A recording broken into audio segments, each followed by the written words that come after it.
Hello friends, মই সাহিদুল ইছলাম লস্কৰ আৰু মোৰ ইউটিউব চেনেল SL Math Forum-লৈ আপোনালোকক স্বাগতম জনাইছো। আজি আমি আলোচনা কৰিম অসম চৰকাৰৰ শিক্ষা বিভাগৰ দ্বাৰা প্ৰকাশিত 2024 বৰ্ষৰ শিক্ষক নিযুক্তি প্ৰক্ৰিয়াৰ বিষয়ে। পোনপ্ৰথমে আমি আলোচনা কৰিম অসম চৰকাৰৰ প্ৰাথমিক শিক্ষা সঞ্চালকালয়ৰ দ্বাৰা প্ৰকাশিত নিম্ন প্ৰাথমিক আৰু উচ্চ প্ৰাথমিক বিদ্যালয়ৰ শিক্ষক নিযুক্তি প্ৰক্ৰিয়া 2024 বিষয়ে। সেই শিক্ষক নিযুক্তি প্ৰক্ৰিয়াত যি বিজ্ঞাপন প্ৰকাশ পাইছে সেই বিজ্ঞাপনৰ ওপৰত আমি বিশদভাৱে আলোচনা কৰিম আৰু কোন সকল প্ৰাৰ্থীয়ে এপ্লাই কৰিব পাৰিব আৰু কোন সকলে নোৱাৰিব বা কি কি ক্ৰাইটেৰিয়া আছে, এলিজিবিলিটি কি আছে, মিডিয়ামৰ বিষয়ে কি আছে, গোটেইখিনি কথা আমি বিশদভাৱে আলোচনা কৰিম। Elementary Education LPUP Teacher Recruitment 2024 তাৰমানে আমি Directorate of Elementary Educationক আমি DW বুলি কওঁ সংক্ষেপে LPUP Teacher Recruitment 2024 ৰিক্ৰুটমেন্টৰ ডিটেইলছটো আমি দি দিছো যে আমাৰ এসিস্ট্যান্ট টিচাৰ লোৱাৰ প্ৰাইমাৰী 3800 পোষ্ট আছে আৰু assistant teacher upper primary 1750 post আছে আৰু তাতে এটা কথা মই পোনপ্ৰথমে এটা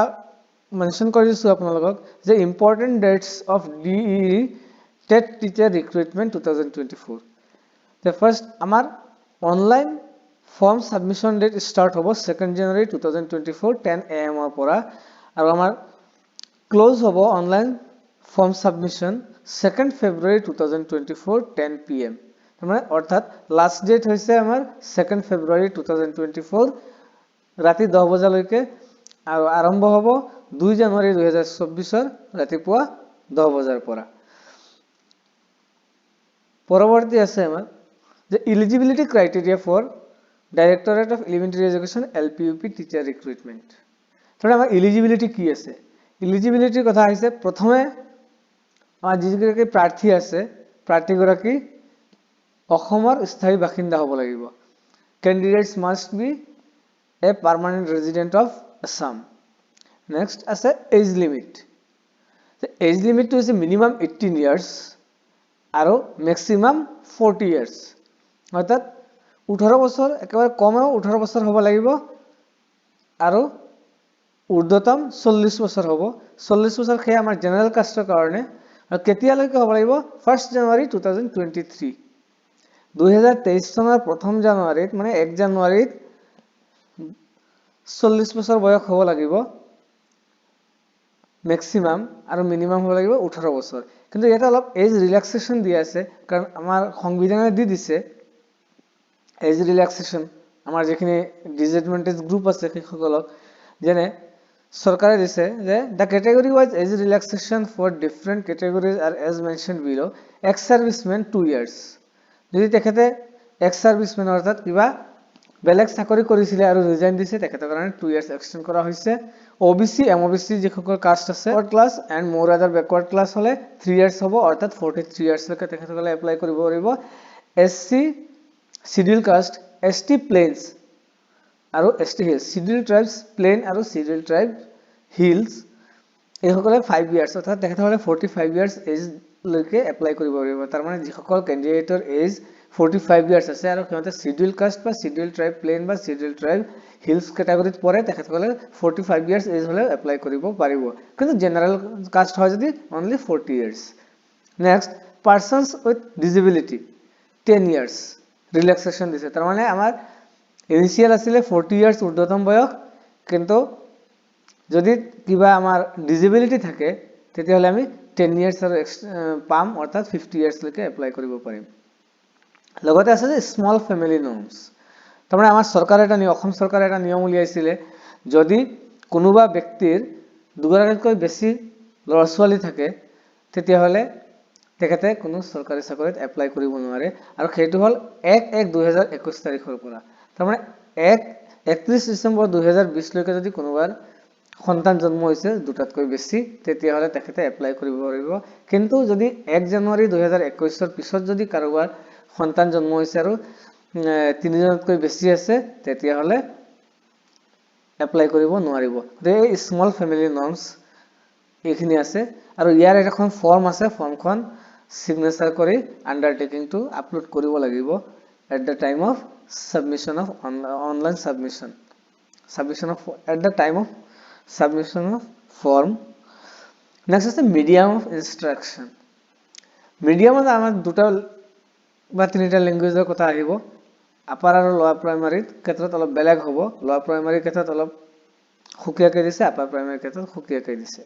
যে either the language 1 or language 2 of both ATET and CTET.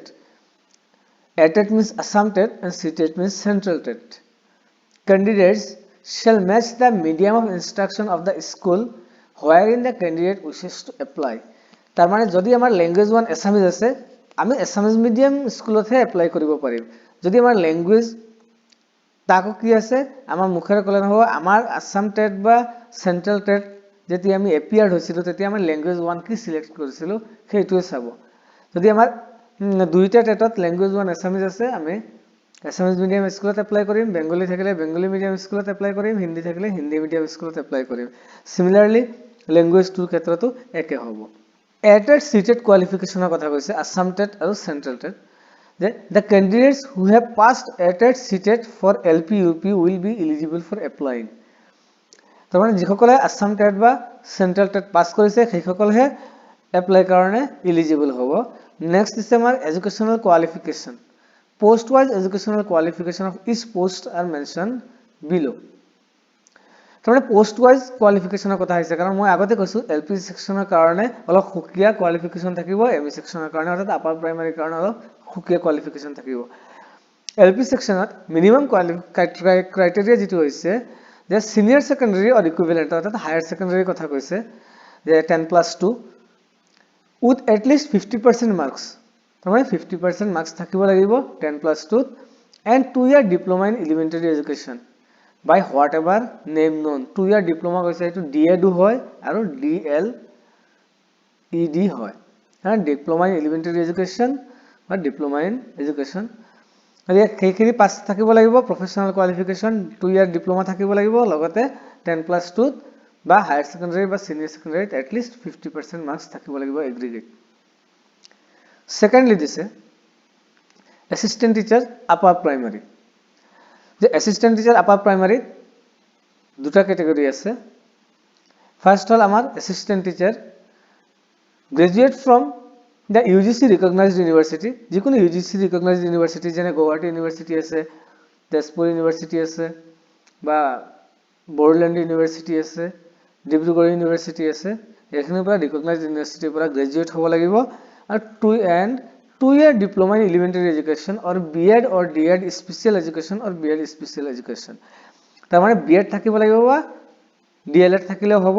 বা DEd স্পেশাল এডুকেশন থাকিলে হ'ব বা BEd স্পেশাল এডুকেশন থাকিলে হ'ব কারণ BEd দুই ক্যাটাগৰিৰ হয় এটা আছে BEd জেনাৰেল ইন জেনাৰেল যিসকলে কৰে আৰু স্পেশাল এডুকেশনৰ আৰু এটা BEd আছে এইখিনি কোৱালিফিকেশন থাকিলে অ্যাসিস্ট্যান্ট টিচাৰ আপাৰ প্ৰাইমাৰিত এপ্লাই কৰিব পাৰিব এনি গ্ৰাজুয়েট কৈছে ইয়াত কোনো মেনশন কৰা নাই কিন্তু যদি assistant teacher upper primary science আহি যাব তেতিয়া কোৱালিফিকেশন আকৌ চেঞ্জ হৈ যাব as a science teacher upper primary the BSc from UGC recognized university আগতে কৈছিল গ্রাজুয়েট এতিয়া কৈছে BSc তাৰ মানে আগৰটোত যিকোনো গ্ৰাজুয়েটে এপ্লাই কৰিব পাৰিব কিন্তু এইটোত সায়েন্স টিচার আপার প্রাইমারি হলে স্পেশালি BSc লাগিব BSc from the UGC recognized university and 2 year diploma in elementary education or BEd or DEd special education or BEd special education here the professional qualification same আছে like assistant teacher but এটা কথাই mention কৰিছে যেহেতু science teacher গতিকে BSc লাগিব UGC recognized university পৰা তাৰমানে university মানে কি ইউনিভাৰ্সিটি ডাইৰেক্টলি গ্ৰাজুয়েশন নাথাকে কিন্তু কিহতৰ এফিলিয়েটেড কলেজ যিখিনি আছে সেইখিনি কথা কৈছে ইয়াতে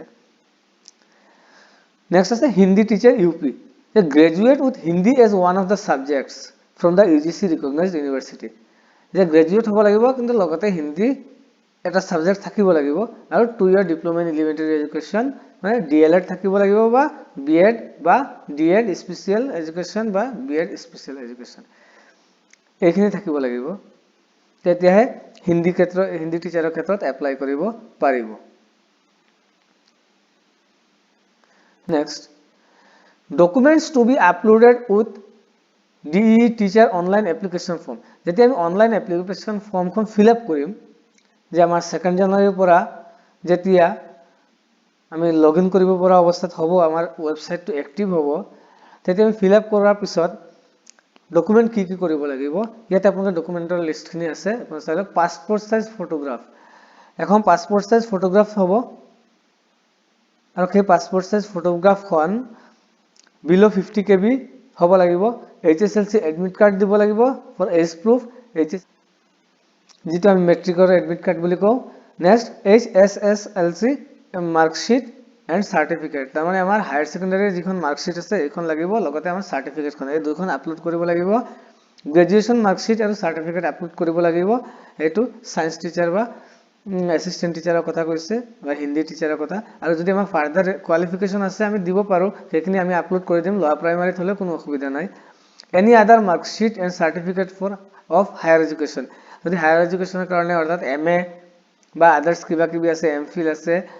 এইবিলাক আমি দিব পাৰিম। DLED BEd marksheet first year and second year 2 copy দিব লাগিব স্কেন কৰি, এণ্ড লগতে চাৰ্টিফিকেটো দিব লাগিব। যদি কোনোবা SC ST বা OBC MOBC কাষ্টৰ আছে তেতিয়াহ'লে কাষ্ট চাৰ্টিফিকেট দিব লাগিব। ইয়াৰ পিছত document in support of permanent resident of Assam, এইটো দিব লাগিব। PR ডকুমেণ্ট, যে আপুনি পাৰ্মানেণ্ট ৰেজিডেণ্ট অফ আছাম, অসমৰ স্থায়ী বাসিন্দা বুলি, এইখন দিব লাগিব। টেটৰ মাৰ্কশ্বিট চাৰ্টিফিকেট দিব লাগিব। মাৰ্কশ্বিটখন চাৰ্টিফিকেট এখনেই থাকে, এটেড চিটেড। এটি ইয়াতে ফৰ UPS কৈছে, কিন্তু LP সেকশনতো লাগিব। Candidates with disabilities would have to enclose certificates of disability issued by gov authority, মানে যিখিনি ডিজেবিলিটি কেণ্ডিডেট আছে সিহঁতে ডিজেবিলিটিৰ মানে হেৰি কৰিব লাগিব, চাৰ্টিফিকেট দিব লাগিব, আৰু গভ অথৰিটিৰ পৰা ইছ্যুড হ'ব লাগিব। কোনো NGO বা আদাৰ্ছ কিবা যদি ইছ্যু কৰি দিয়ে নহ'ব। Certificate of ex servicemen issued by the director Sainik welfare board, যিজন এক্স সাৰ্ভিসমেন হ'ব তেখেতৰ সৈনিক ৱেলফেয়াৰ বৰ্ডৰ ডাইৰেক্টৰৰ পৰা যদি চাৰ্টিফিকেট ইছ্যু কৰা হয় এক্স সাৰ্ভিসমেনৰ, তেতিয়াহে এপ্লিকেবল হ'ব। আৰু নেক্সট আছে স্কেন্ড সিগনেচাৰ, আমাৰ এটা সিগনেচাৰ স্পেচিমেন সিগনেচাৰ স্কেন কৰি দিব লাগিব। সেইটো ইনিচিয়েল দিয়ক আপোনালোকে বা ফুল সিগনেচাৰ দিয়ক, সেই আপোনালোকৰ কথা। ঠিক আছে, এইখিনি আছিলে আমাৰ LP সেকশনৰ আৰু UP সেকশনৰ এডভাৰটাইজমেন্টৰ যিখিনি থুলমূল আছিল, মই এইখিনি সামাৰাইজ কৰি আপোনালোকক দিছোঁ। আৰু লগতে এষাৰ কথা কৈ দিওঁ আপোনালোকক, যে ডিষ্ট্ৰিক্ট ৱাইজ আৰু কেটেগৰী ৱাইজ পোষ্ট যিখিনি আছিল এতিয়ালৈকে সেইখিনি আপলোড কৰা নাই, সেয়ে আমি এইখিনি শ্ব' কৰিব পৰা নাই, আৰু এইখিনিৰ ওপৰত এনালাইচিছো কৰিব পৰা নাই। গতিকে যেতিয়া ডিষ্ট্ৰিক্ট ৱাইজ পোষ্টবিলাক দিব, লগতে কেটেগৰী ৱাইজো দিব, সেই গোটেইখিনি বস্তু আমি বিশদভাৱে ইয়াৰ ওপৰত এনালাইচিছ এটা কৰিম। গতিকে মই আশা কৰিছোঁ আপোনালোকে এই ভিডিঅ'টো নিশ্চয় ভাল পাইছে, আৰু যদি আপোনালোকে ভাল পায় তেতিয়াহ'লে আপোনালোকে মোৰ ভিডিঅ'টো লাইক কৰিব, শ্বেয়াৰ কৰিব, আৰু যদি এতিয়াও মোৰ চেনেলটো ছাবস্ক্ৰাইব কৰা নাই তেনেহ'লে মোৰ চেনেলটো আপোনালোকে ছাবস্ক্ৰাইব কৰক, আৰু নটিফিকেশ্যন অন কৰি ৰাখক, যাতে ভিডিঅ'টো আপলোড কৰিলে আপোনালোকে লগে লগে পাই যায়। ধন্যবাদ।